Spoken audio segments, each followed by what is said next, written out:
Okay. Hello, welcome everyone. Thank you so much for joining us this afternoon. My name is Ashley Rogers. I'm the executive director of the Whitney Plantation.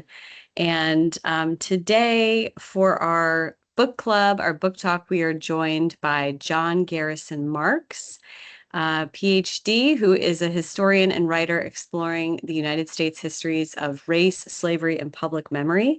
His latest book, which we're going to talk about today, Thy Will Be Done, George Washington's Legacy of Slavery and the Fight for American Memory, explores how generations of Americans have made sense of slavery's place in George Washington's legacy.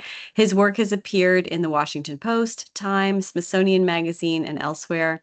He, until recently, was also a senior staff member of the American Association for State and Local History, where he led the research and leadership development initiatives. He earned his PhD in history from Rice University, and he's a New Jersey native currently living outside Washington, D.C. So welcome, John. Thank you so much for joining us today. Yeah, thank you so much for inviting me. I've really been looking forward to this. Well, I am excited to talk about this book, and just to let everyone know how we're going to structure today, I'm going to ask John a few questions, and if you all have questions, if you read the book or if you have not read the book, because the first rule of book club is come to book club. You don't have to have read. You can put any of your questions in the chat, and we can get to those at the end of the event. We are also recording this, so we're going to be able to put this on YouTube for anybody else who has not been able to join us live today. So first and foremost, I just want to ask, just in general, how did this book come to be? How did you get the idea for it, and when did you start working on it, and what was that process like? Yeah, the book feels like it was like a few different kinds of threads coming together all at the right time. Uh, my first book was about free Black people in Charleston, South Carolina, and Cartagena de Indias, Colombia. And so my scholarly background is on free Black people in the United States, primarily before the end of slavery. And I think I was in grad school when I first found out that George Washington emancipated the people that he enslaved. And as I started reading and learning more about it, it struck me that that story was always the last couple pages of a book about George Washington. And I was really interested to see how that story would change and what it would look like if instead you took that story and made it the beginning of a book about free Black life in early 19th century Virginia. And so I kind of had that idea kicking around for a little while when I started my job at AASLH in 2017 and started working on planning for the 250th anniversary. So I've been working on that for almost a decade now, and I started thinking that there was going to be this moment in 2026 where we really kind of had an opportunity to reevaluate how we think about the founders, how we talk about the founders, especially their relationships to slavery. And then once we got to the summer of 2020 and this huge movement to really reconsider slavery and its legacy in our national past and its influence on the present, things started to gel together for me a little bit more. I started researching the people that Washington emancipated, and I found a lot about them, and it constitutes a chapter of the book. But I also found all of these instances of people talking about Washington and slavery and emancipation and criticizing him and praising him and all talking about his relationship to slavery in all of these different ways that I didn't expect. And that really kind of mirrored the conversation that we had been having in 2020 and the years that followed. And so that kind of set me onto a different path of trying to understand how that conversation had developed over time, why there were all these parallels between what abolitionists were talking about in the middle of the 19th century and the ways that Black Lives Matter protesters were talking about it in the beginning of the 21st century, and that led me on a strange and winding path to the book. That is so interesting. It's so crazy to say that you didn't know about the fact that he had emancipated people in his will until you were in grad school. And it's so interesting how sometimes those things just get kind of left out of the national conversation, or in terms of education as well. I guess, you kind of touched on this, but I'm curious, when you started researching this, what did you expect to find? And was there anything in your research that really surprised you once you actually got into the sources?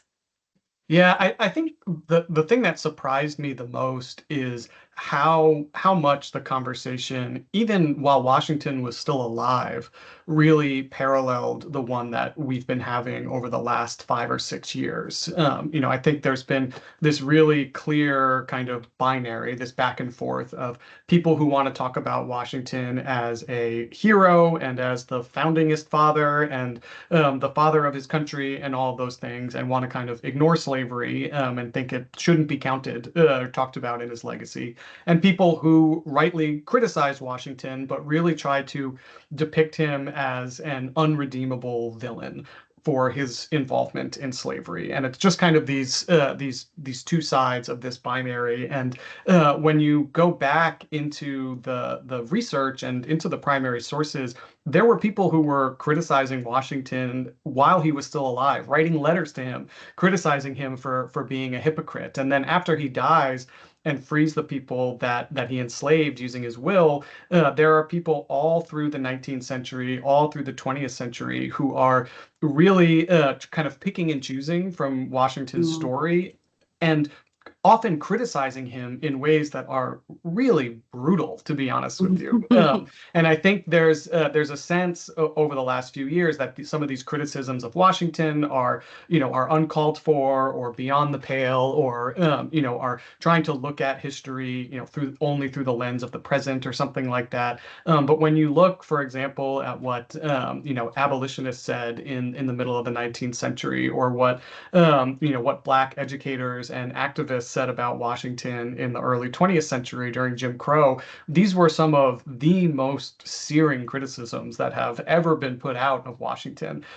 Things that, if you said them today, would get you in a lot of trouble with people in certain corners. And so the ways that conversation has persisted over time was both surprising and also kind of depressing, that it's just hasn't moved all that much. Neither side has has been able to convince the other to sort of see Washington in the way that they see him. And part of that is because it's not really about the history Mhm. necessarily. When people are Mhm. talking about him, it's always viewed through the lens of the present. It's always using that history in order to kind of score points in the political and cultural fights of the day. Yeah, that really struck me as well in reading this. And I thought, just the more that the kind of the myth of this man as like the idea of the founder, the father of the country gets built up, the less, people actually engage in real criticism. And some of that criticism from the contemporary period was so interesting to me as a reader, from that perspective.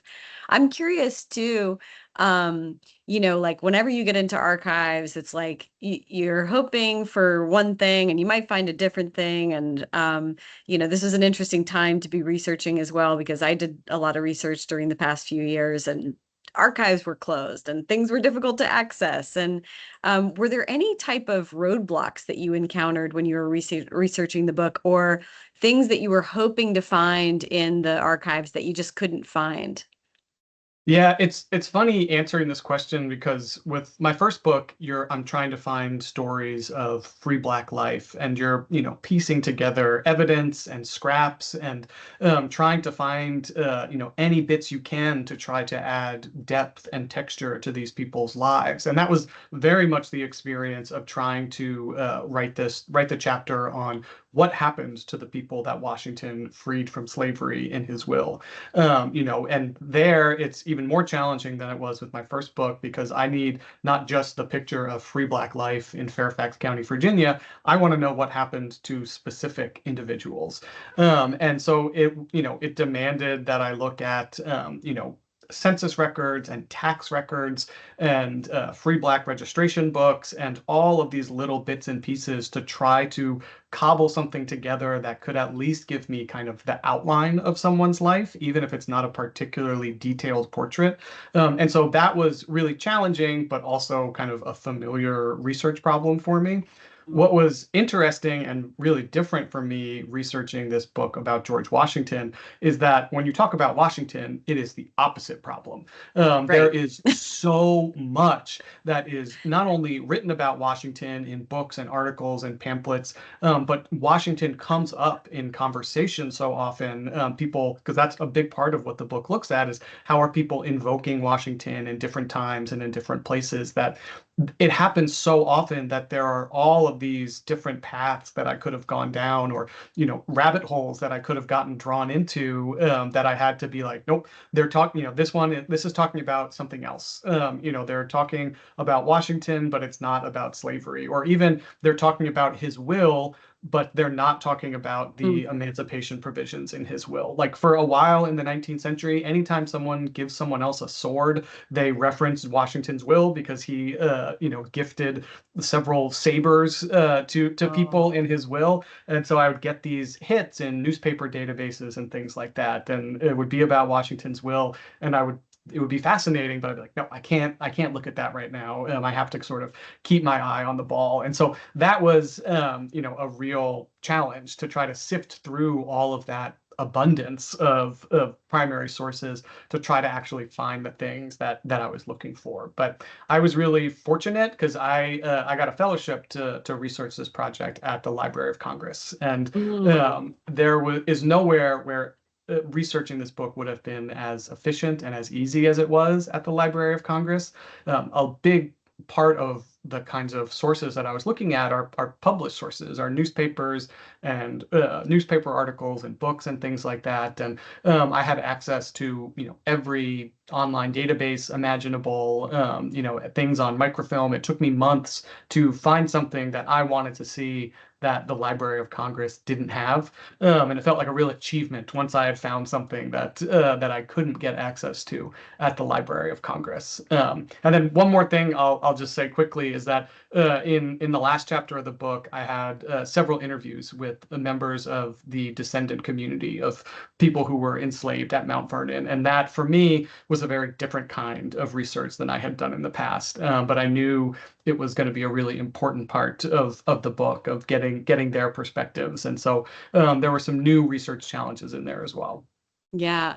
So you've brought up the will, and so for those of the folks in the audience who have not read the book, let's talk about the will quickly. Yeah. So, the will is obviously a major focus throughout the book. Personally, when I was reading this book, I was really struck by Martha Washington's concern for her own safety, Mhm. which is something I never thought about. But can you give everybody a rundown about the will? What does it say? Yeah. What doesn't it say? What are the implications? Yeah, so George Washington writes his will in the summer of 1799. Right before writing his will, he does effectively a census of all of the people he enslaved at Mount Vernon, and then immediately after he writes his will. So slavery is very Mm. much at the top of his mind when he is putting together his will. And after some pretty short introductory sections where he basically says, all my property goes to my wife, the longest and one of the earliest sections of the will details what should happen to the people that he enslaved. And he says that all of the people that he owned outright, enslaved and owned outright at Mount Vernon, would be free following his death and Martha Washington's death. One man who was kind of his personal valet, William Lee, gains his freedom immediately. The rest of the 123 people that he enslaved and owned outright at Mount Vernon would be free following his death and Martha Washington's death. Without getting us bogged down in kind of 18th century property law, sorry, the easiest way to explain it is that George Washington owned outright fewer than half of the people who were enslaved at Mount Mhm. Vernon. There's more than 300 people held in slavery there. but most of them were owned by the estate of Martha Washington's first husband. So she effectively inherits them when her first husband dies, but because of a custom called coverture, she is not really free to do what she pleases with those enslaved people. And when she remarries, George Washington effectively becomes the steward of that enslaved property. So for the better part of 40 years, there are two groups of enslaved people at Mount Vernon who basically become one. Mhm. People get married across that line Mhm. between Martha Washington's enslaved people, the dower slaves, and those who were owned by George Washington. They get married across that line, they have children, there's friendships. But when Washington dies, he recognizes that, or as Washington nears the end of his life, writes his will, he recognizes that that isn't going to last forever. When Martha Washington dies, the dower slaves are going to be distributed among her first husband's heirs. And so when he writes his will, he says he wants to put that off for as long as possible. And that's why they'll be freed only after his death and Martha Washington's death, which is fairly typical for 18th Mm. century enslavers who want to emancipate people, which is a bigger number than you might think. The free black population in Virginia explodes after 1790 because of all these emancipations. But the upshot of writing his will in this way, which you allude to, is that after Washington dies, there are 123 people at Mount Vernon who recognize that Martha Washington's life is the only thing standing between them and freedom. And so, and there's also financial considerations, which is not as fun of a story. But Washington talked in the final decade of his life how he enslaved far more people than he could profitably employ at Mount Vernon. He was at this point in his life opposed to separating families, to selling people off to kind of make the estate more manageable financially. And then when he dies, Martha Washington is left in that same position. And so it was also a kind of it was because of financial expediency that she was able to effectively rid herself of Mhm. 123 enslaved people. But within a couple of weeks of Washington dying, she says that she is going to free all of the people that Washington owned at the end of 1800. So basically January 1st, 1801. But all throughout that year, she's kind of nervous for her own safety. And Right. Abigail Adams visits her at Mount Vernon and writes about how distressed she is, thinking about her own safety. And this is in December of 1800, so right before they're all about to be emancipated. This blew my mind. I mean, I don't know why I wouldn't have thought of that, but it was such an interesting story. And there's so much to talk about there, but I think like one of the things that it makes me think of just in terms of like the history of slavery in the United States, right, is that this problem that he has so many people on this plantation, right, and that there are more people enslaved on this plantation than they can reasonably take care of. And this is the exact I guess, these are the exact circumstances that kind of give rise to the domestic slave trade, right? As Mhm. you have all of these people who are being born on plantations in Virginia, way more people than they need to run the plantations. And at the same time, you have the development of plantations like this one here and down in Louisiana. We have all of the cotton and sugar plantations that are kind of coming up right at this exact same time period. You have the cotton gin, you have we're learning to granulate sugar all within a few years of each other. And indeed, as you show, not Washington himself, but members of the Washington family do engage in that interstate Yeah. traffic. This is what gives rise to all of these thousands of people being sold down south to the slave pens here in New Orleans. Yeah, Um, and it's really fascinating, I think, and it's a really great example of how slavery changes over mm, time and in different places. Like Washington, members of the revolutionary generation, they at least had some kind of moral misgivings about their own mhm, involvement with slavery. They recognized that it was wrong, even if they weren't willing to fully extricate themselves from the slave system. He writes about his objection to separating enslaved families and selling people off for financial reasons. But he's kind of exasperated. He's like, I need some solution or I'll be ruined, he says. And right. then 20 years later, his nephew inherits, Bushrod Washington, Mm, inherits Mount Vernon. He brings an entirely new kind of cohort of enslaved people there, has the same financial problems that Washington has. And then he decides that he is going to sell half of the people that he enslaved, it was 50 people, was going to sell them to Louisiana. He sells them to the traders Sprigg and William, who are based in Alexandria, Louisiana, and they are, sent through the Second Middle Passage. And what I found really fascinating about that story isn't just that Bushrod Washington doesn't have the kind of moral compass, as faulty as it may have been, that his uncle had, that George Washington had, but that people recognized that this was happening. There's a Mhm. story in the newspaper when Bushrod Washington sells these people off to the Deep South, and it releases this kind of firestorm in the Northern press, right as the anti-slavery movement in the North is kind of picking up steam. There are all of these essays who are that are really, or newspaper articles that are really critical of Washington, talking about how he, or of Bushrod Washington, talking about how he's betraying his uncle's legacy, how George Washington's bones must be trembling in their tomb, how how it's a shame that he didn't inherit his uncle's morals as well as his estate. All of these ways of really criticizing Bushrod Washington, and then he comes to his own defense, writes a letter in the newspaper,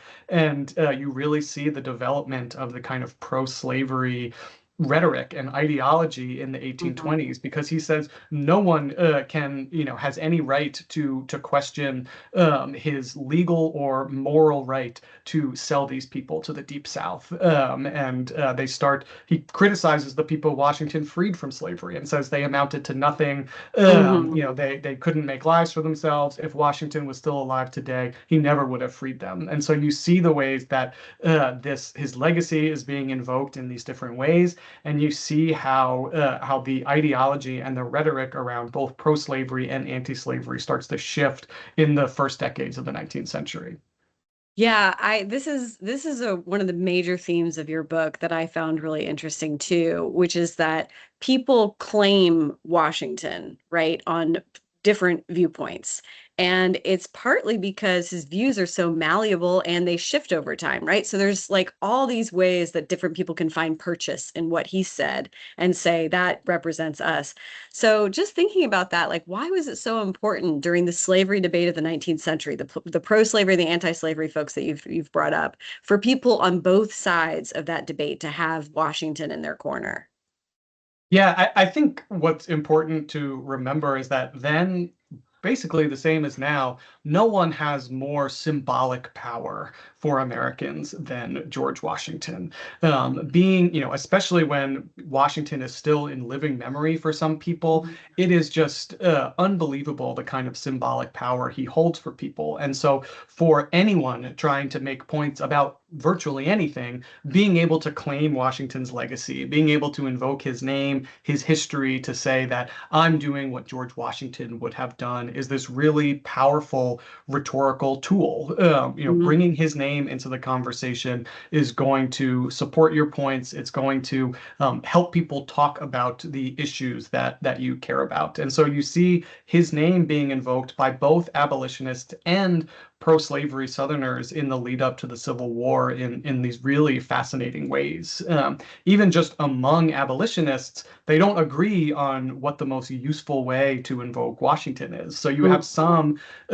some abolitionists who praise Washington's emancipation of the people that he enslaved. They talk about how he viewed the Declaration of Independence as an anti-slavery document, how he kind of wiped off the only stain that was on his legacy by freeing the people he enslaved. And what they're trying to do effectively is to say, if George Washington saw fit to end slavery, then what could be more American than abolishing the institution of slavery?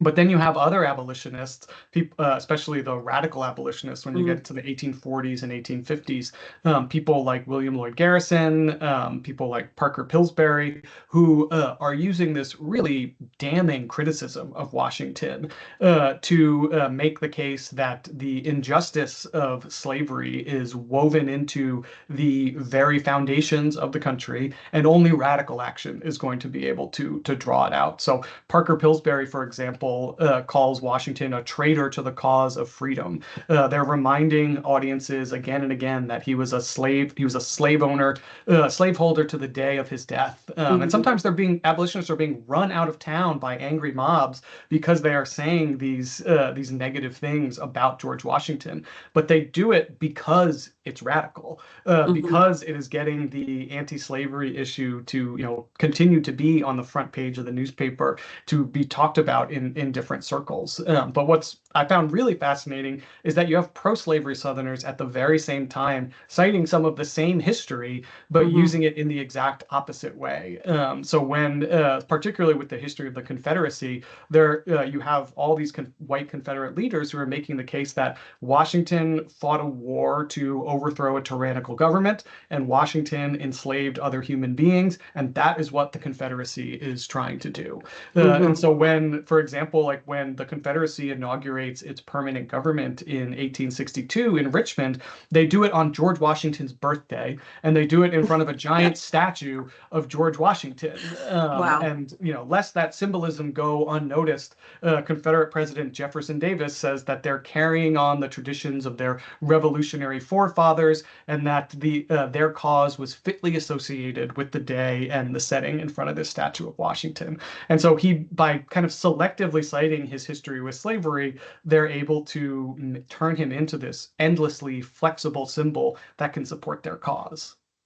This is so fascinating, but like I said, it is also, as you point out throughout the book, it's partly because there's this emancipation in 1799, but before that, he spent 30 years owning enslaved people on that. So let's not let this man off the hook. Let's talk a little bit about George Washington as an owner of human beings. He signed the Fugitive Slave Act. He relentlessly pursued Ona Judge, who ran away from his estate. And as you point out, he also engaged in physical violence against enslaved people. So talk a little bit about that. Like, who was he as a slave owner? Yeah, Washington was actively involved in the institution of slavery for the entirety of his adult life. For basically 50 years, he is actively and intimately involved in the institution of slavery. Even while he's serving as general of the Continental Army, even while he is serving as president, he is still finding time to be actively involved in enslaving. So when he's serving as president, for example, he's always getting reports back from Mount Vernon about how things are going on the plantation, and he's writing letters back explaining how enslaved people should be treated, what they should be tasked with doing, how they should be punished, things like that. And so for his entire life, he actively exploits the labor of enslaved people to build his own personal wealth, which is substantial. He's one of the richest people in America when he dies. He is actively involved in buying and selling human beings. As you mentioned, anytime people try to escape their enslavement to Washington, he is relentless in pursuing them. He is often expresses kind of dismay and disbelief that enslaved people aren't grateful to him for the things that he's provided them. He can't quite understand why they would want to Mm, escape their enslavement to him. And he expresses this really dim view of African descended people. Like he doesn't think that they are capable of being full participants in American democracy, even if he recognizes that it is morally wrong, right? mhm, And but what's so fascinating about Washington is that at the very same time that he is so actively involved in slavery, he is writing privately to people about his own uneasiness with his involvement in it, about how he recognizes the hypocrisy. He's writing about how he will no longer buy and sell human beings as you would mm, cattle in the market. He writes about his objection to separating families. And he even writes many times about his support for laws that will gradually abolish the institution of mm, slavery. He says in explicit terms that he wants to see a plan adopted for the abolition of slavery. There are gradual emancipation laws taking effect in northern states all throughout the end of the 18th century. And he writes these letters saying that he hopes those kinds of laws will spread to the Chesapeake, will be adopted by Congress to slowly phase out the institution in the United States. And I Mhm. think where we can see this most clearly is in Philadelphia when he's serving as president. So he writes these letters supportive of gradual emancipation laws. Pennsylvania has the nation's first in 1780. But one of the provisions of that law says that enslaved people who remain in residence in Pennsylvania for 6 months will be eligible to claim their freedom.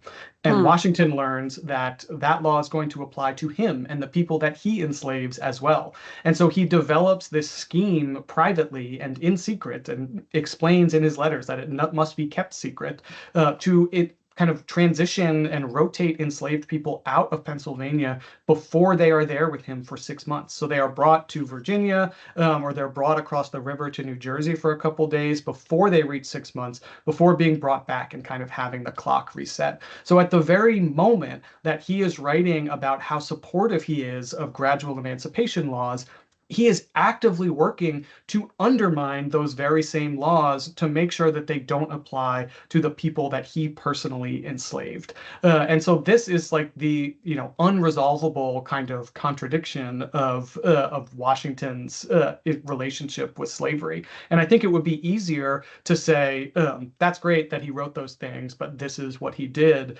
But taking a full view at what he did has to include this decision at the end to free 123 people from slavery. And Mhm. they build incredible lives for themselves in slavery, and they at times maintain relationships with Mount Vernon, but they also found churches and institutions and own land and pass freedom on to their children. And it makes it really difficult, or more difficult than it is for many other historical figures, to kind of holistically assess the legacy that Mhm. he has with the institution. Yeah. I One more question that I want to ask you about about kind of the history of Washington and his views. You argue that Washington's views of African Americans shifted during the Revolution. Can you talk a little bit about that? How his views shifted during that period? Yeah, and different historians kind of put varying amounts of weight on the revolution and Washington's thinking. But it's certainly true that after the revolution is primarily when he is writing about his opposition to slavery and his hope to see some laws developed for gradually phasing out the institution. And so I think what happens during the revolution is that it's really the first time in his life that he has any kind of prolonged and intimate relationships with African descended people, with African Americans. He's never spent time with them other than as enslaved people, and he is seeing free black people, seeing enslaved black people serve the Continental Army with distinction and courage, and seeing their capacity to do that, I think, is something new for Washington during the Revolution. And it does, I think, have an important impact on the ways that he thinks about what the possibilities beyond slavery might be for people. I don't think it's this fully transformative moment for him, because there's still 20 years after the revolution where he continues to buy and sell people. He continues to enslave people and exploit their labor. At one point, his enslaved chef, Hercules Posey, also runs away from him in Philadelphia. And when it comes to kind of replacing him as a chef, he writes this letter where he says, he's super disappointed because he had vowed never to acquire another enslaved person by purchase. And he says, "This is a vow I fear I must break." And so it never occurs to him to hire a free chef, which is a thing that you could do. The only thing that he can conceive of is, now I have to buy another enslaved chef to replace this person who fled their enslavement to me. And so it changes his thinking in some ways, but in other ways, he is just unable to imagine any kind of other arrangement, at least for addressing his own labor needs. He just cannot see a version of this that is happening Mm. with free labor.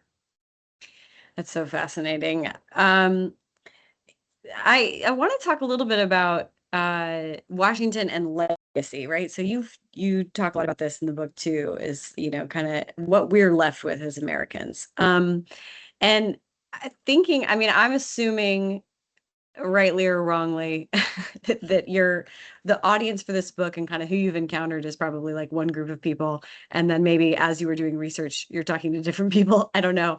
But I'm curious if you think that there is a general reluctance in this country to kind of deal with Washington's legacy as a slave owner, not as an emancipator but as a slave owner, and are people resistant to really, I guess, grappling with what it means that the first president, you know, engaged in Yeah. this commerce. Yeah, I think people are actually really eager to Hmm. do that kind of work. Any in research studies, anytime you ask Americans, what should history look like? What should history involve? It's always between 2/3 and 3/4 of people say it should be everything. I want the good and the bad and all of the messy complexity in between. They want to engage with it. They want to be brought into that conversation.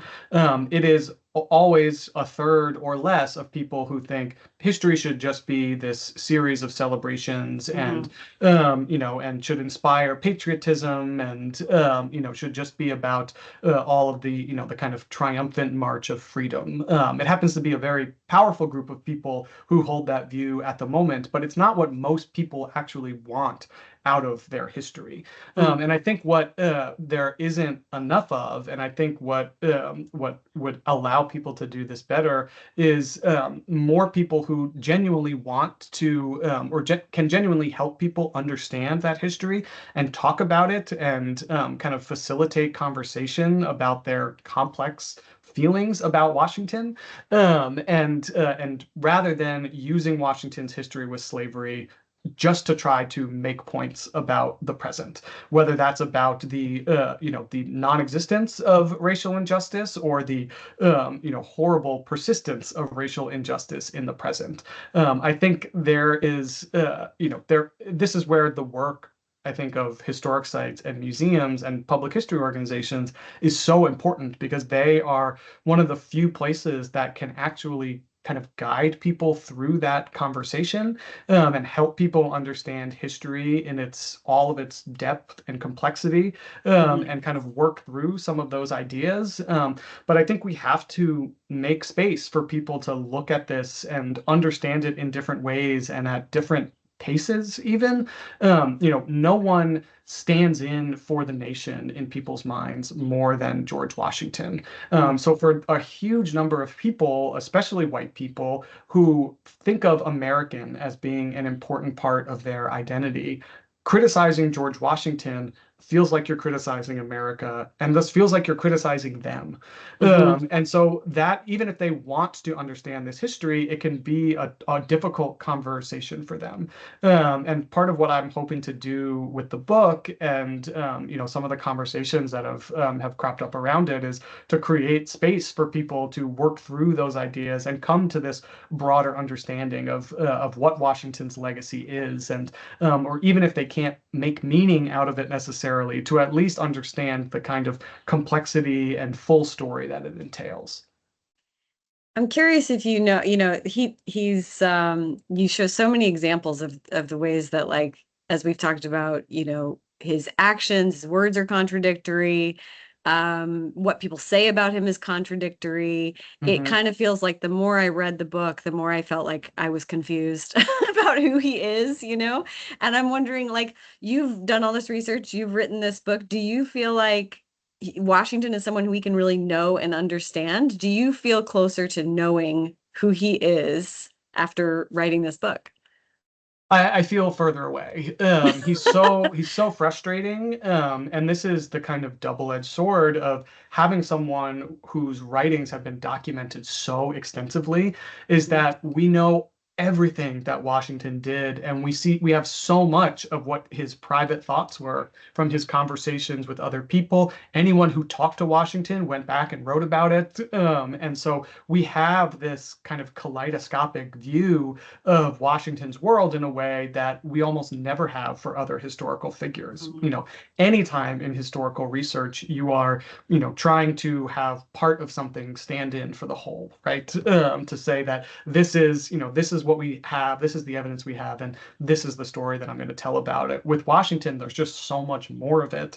And so you can see all of these contradictions in practice between what he does for most of his life and what he's saying at the same time, between how what he does in emancipating people with his will versus a lifetime of enslavement. But I think it's really important if we want to understand this history, we don't get to pick and choose which parts of it we engage with.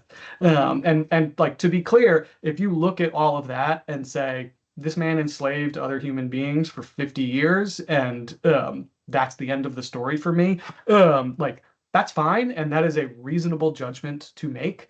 This is the most horrific institution that man has ever created, effectively. And if that is just kind of the end of the story for you, I think that's a reasonable thing to say and think. But I also think it's important to understand the rest of the story and to understand the totality of his involvement with the institution and the way that conversation has evolved over time. If you want to understand why other people might come at that, come to different conclusions or might arrive at this subject from a different place, that isn't just, wanting to whitewash history or isn't just, out and out racism. There are other ways that people can come to different conclusions about Washington. And I think understanding that full story can help everyone understand why other people are thinking about him in the ways that they are. I think that one of the things that your book really illustrates is the kind of fallacy of thinking about, excusing people in the past by saying they were a product of their time. Because one of the things that you really show is that, Washington's time was a time when people were deeply divided, and when people really recognized that this was wrong. So it's not just as simple as saying, they didn't know better. Washington shows us as a man really clearly that they did know better. He knew better and he still chose to do it. So it makes you kind of reckon with things a little bit differently, I think, if you kind Mm-hmm. of really understand that. And, of course, right now this is the eve of the 250th Almost literally. anniversary, almost literally, right? We're really right next to it. So thinking about that, and everything we've talked about today, what do you think is the most important lesson that Americans can take today from Washington on the 250th?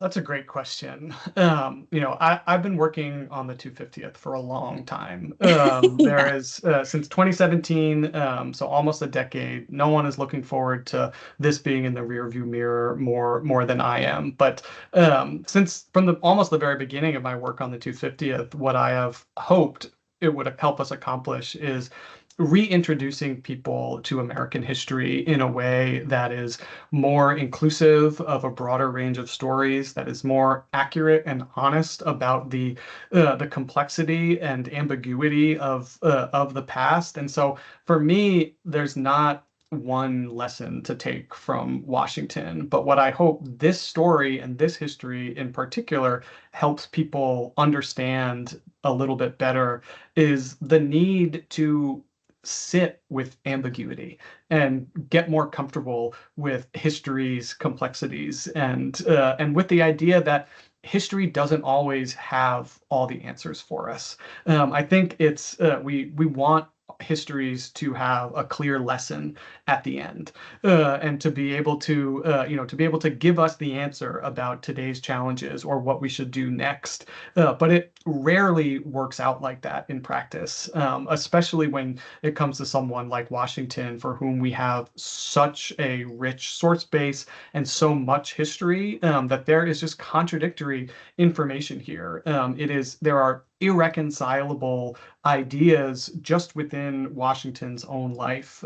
He didn't reconcile them while he was alive, and in the 200 plus years since his death, we haven't either. And so we need to be able to accept and appreciate that Hmm. some of these conclusions about right and wrong, or about the meaning of democracy or equality, or about what it means to be American, or who we are as a people, are conclusions that we need to make for ourselves in conversation with one another. They're not things that history is going to put up a big arrow for us and point us to. It can kind of point us in the right direction. It can shine a light on present circumstances, but some of that work has to be done by us, and I think is best done together, especially with the help of public history organizations.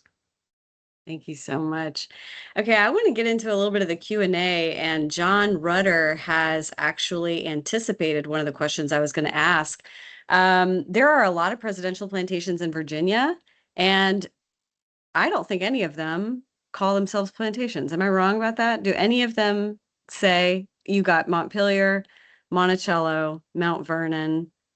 Who else do you have? Gunston Hall, Mhm. right? None of them, I'm not aware of a presidential or a founder's plantation in Virginia that carries the name plantation currently as a site that you can visit. What are your thoughts on that? I mean, we're both public history professionals. I often call them presidential plantations.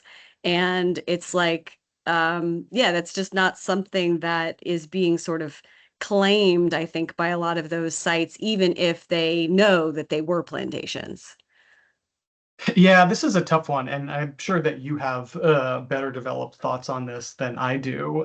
But for me, I mean, you're right. None of them are calling themselves a plantation site Hmm. in their marketing materials or in their name. They're not really calling themselves or identifying themselves as a site of enslavement first and foremost. They are primarily a place to learn about these presidents and the world that Hmm. they inhabited. And to different extents, there's a pretty wide range, even in just the 4 or 5 institutions that you mentioned, in how they approach the history Hmm. of slavery and how they tell that story. Some of them are very much trying to kind of holistically look at the world of that plantation site and say, we are going to tell the story of all the people who lived here, even if one of them was a president and most of them were the people that he enslaved. We're going to tell all of their stories. Others focus far more on the famous person, on the president or Hmm. founding father or whomever it might be.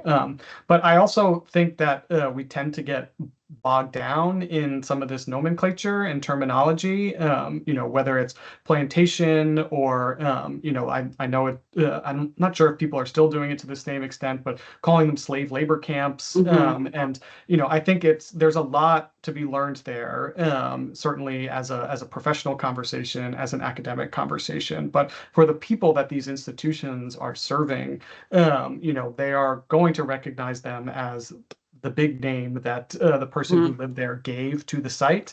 And what's far more important to me is, how do they approach that work? Are they doing it in collaboration with the descendant community or Hmm. not? Are they really trying to explore the realities of enslavement at this site, or are they not? And I think those are the kinds of things, the actions of what they're doing and how they're governed in the case of Hmm. Montpelier, right? How they're Right. governed, what their interpretation looks like, how much of a focus they are giving to the enslaved people who lived and died there, how honest they are about the role of the owner of the house, of Hmm. Washington or Jefferson or Madison, in perpetuating enslavement. Those are the things that visitors to those sites are going to come away remembering and knowing. And so for me, that's always more important than what we call them. Yeah. Yeah. It's such an interesting question, and there are so many of them that you can see. So many of these kind of presidential sites, they have a unique challenge, I think, because most plantation sites, like our plantation site where I am right now, it's like they're owned by people who were not famous. And so you don't have this kind of, uh, if you're dealing with a president's plantation, you have to deal with the president, you know. Whitney has the ability. We do talk about the owners here insofar as, their actions and what they did, but we can really keep the focus entirely on enslaved people. And we're not going to receive a lot of blowback for that because there's not this kind of emotional connection to the owner of the house that so many people have, right? And so many Yeah. people in this country have that with all of those presidential sites. Um, Yeah, and what? and I, like I have a chapter in the book about how the interpretation at Mount Vernon has evolved over time, and Mhm. they've made a lot of progress in that interpretation, but they have this kind of unsolvable problem, which is Yeah, that lots of, it's one of the most visited sites in the country, and people come expecting very, very different things from the site. And to yeah, the extent that, from very different directions, political valences, and to the extent that they're fulfilling that or not, people come away either satisfied or dissatisfied. yeah. And so, some people think that they don't talk about slavery nearly enough, and there's other people that go there and think they're talking about slavery far too much, and they want to Right. just hear stories about the general and and walk where he walked. And so it's more challenging than than a renaming would suggest. Yeah, absolutely. One person wants to know, can you explain the cover of the book and how that image was chosen? Oh yes, I would love to. So this is an artwork by a contemporary artist named Titus Kaphar. As soon as I saw it, I knew that I wanted it for the cover of my book. He does a lot of work that looks at themes of historical memory and erasure, and particularly around the history of slavery. And so this one in particular is part of a series that he did with kind of shredded historical documents or shredded reproductions of historical documents. So the image that is the cover of the book is it's a mixed media piece, so it's three-dimensional. The shredded document that you see on the front would literally hangs off the bottom of the canvas, and this one is it's kind of a very traditional 18th century portrait of George Washington, and over top the middle of his face is nailed this shredded document, which is a reproduction of the advertisement that George Washington Mm, placed in a Philadelphia newspaper trying to recapture Ona Judge after she fled her enslavement to the Washingtons. mm. And I love this image. It's such a powerful piece of art, and I knew I wanted it for the cover of my book because he does in one image what it takes me basically 100,000 words to do, which is to ask quite literally, how would we see Washington differently if we put the history of slavery front and center? Mm. And this captures that in such a powerful way. And I'm so grateful to him that he allowed me to use it on the cover of the book. That is so interesting. I stared at it a really long time, so I'm glad actually that I asked that quite well. Thank you to the audience member who asked that question, so we could learn about that. Um, so somebody has asked after writing your book, do you have any new insights on how to incorporate these critical conversations into interpretation at historic sites and in our conversation with the general public? We're both historic site people. You know how Yeah. this goes. What do you think about that? Yeah, for me, I think the historic sites that are most successful in doing this kind of thing are the ones who are inviting visitors into that conversation, and kind of guiding them through that process of meaning making, rather than the ones who are saying, this is the answer. Right? When it comes to history that is as complex and messy and kind of freighted with people's sense of themselves and what the nation is and all of these other ideas that people invest into Washington. I think it is more historic sites are more successful when they help kind of show their work in a way that says like, yeah, this is really hard stuff to work through. And every time you feel like, especially with Washington, every time you feel like you have finally have a grasp on who he is and what he believes, there's some other piece of evidence that says not so fast. And Hmm. rather than trying to paper over all of that, or make it look smoother than it is, I think inviting people into that process and saying, hey, here's all of this messy, contradictory evidence that we're trying to work through. And you might have a way that you put the story together that can help help people sort of see the threads that connect these things, but also asking them, helping them see these documents and see this research and asking what it means to them and kind of guiding them through that conversation to help them make meaning while they are there at the site, I think is really important. And to me is one of the best ways to do this, because it is really easy to go to a museum or a historic site that presents this stuff, and if they just present you a bunch of contradictory evidence without helping you kind of make meaning out of it and walk through it, you might leave and be like, I got nothing. I don't know what to think now. And Mm-hmm. it might not be as impactful as it otherwise might have been. And it's also, if you are pointing, too much at, here is the answer and this is what it means today. Anyone who kind of disagrees with that or comes to a different conclusion is going to shut down and say, I guess this isn't the place for me, or I guess, or worse, have really negative feelings about the kind of work that you're doing there, even if that's not what you intend. And so, to Mm-hmm. the degree that we can invite people into that process, I think it's all for the better. I agree. And I think that, one thing that I've learned at Whitney is that, in kind of explaining the past to people, a lot of people have not really laid eyes on historical documents and not really Hmm. seen, that you can really read exactly what happened. But of course, as we know, as historians, you still have to interpret those sources because people were not always truthful. They had perspectives, and you have to look at a lot of different sources to kind of understand what's happening. And somebody has asked a question: how do you vet the veracity of sources that you use in a book? This is kind of an inside baseball thing. How do you do that when you've got, you're looking at contradictory sources, contemporary, they might say things. I know you highlighted some things that, like, there were sources that said something that was wrong, right? So how do Hmm. you kind of get at the truth when you're trying to put together a book like this? Yeah, I mean, it's complicated and time consuming, Yeah. and there's probably more inference going on than most historians would like to admit. But sometimes you're working with documents that offer at least as close as you can get to some kind of forensic truth, right? Hmm. Especially tax records, those tend to be kept pretty carefully, and things like this person lived here, this person paid taxes, these were the things that they owned.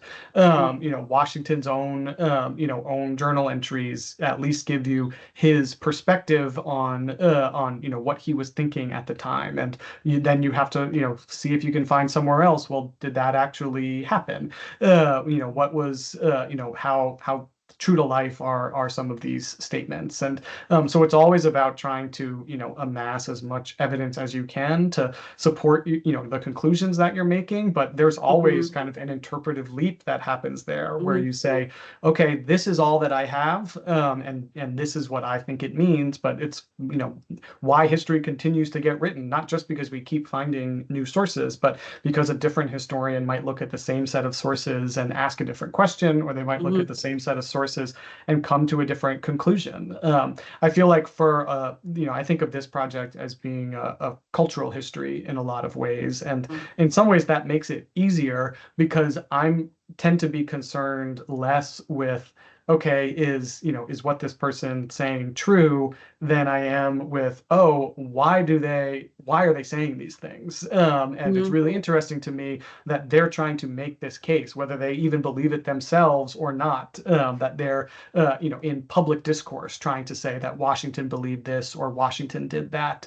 And it makes it easier that people have been writing histories of Washington for basically 250 years now, as there's a lot to go back on. But there's always some guesswork, there's always gaps. But it's so some of it is just carefully honed gut instinct on some of these things, Right. but Right. but it's always trying to see, is there another place where I can find this? How much can I trust the person who was writing this based on who wrote it and when and what kind of document it is? Yeah, absolutely. And I think that that's in particular a problem that historians of slavery have to, counteract. Hmm. That most of the sources about enslaved people were not written by enslaved people. They're written by the enslavers, right? And so we have to try to piece together, what's left of these people's lives with, things written by the people owning and oppressing them. So there's a Yeah. lot. of work you have to do in that. Yeah. And a great example of this, I know we're running out of time, but Yeah. Washington, he writes about how he complains about the work that his enslaved people are doing all the time. He says that they're dumb, that they can't Right. follow directions, that they're feigning sickness, and they're not really sick, and they should get out to work, and they keep breaking tools, and all of those things are happening. But Washington views them as a sign of the incompetence and, like Sure. mental incapacity of enslaved people, when in reality, what's happening is that these are the few tools that enslaved people have to resist the everyday horrors of enslavement.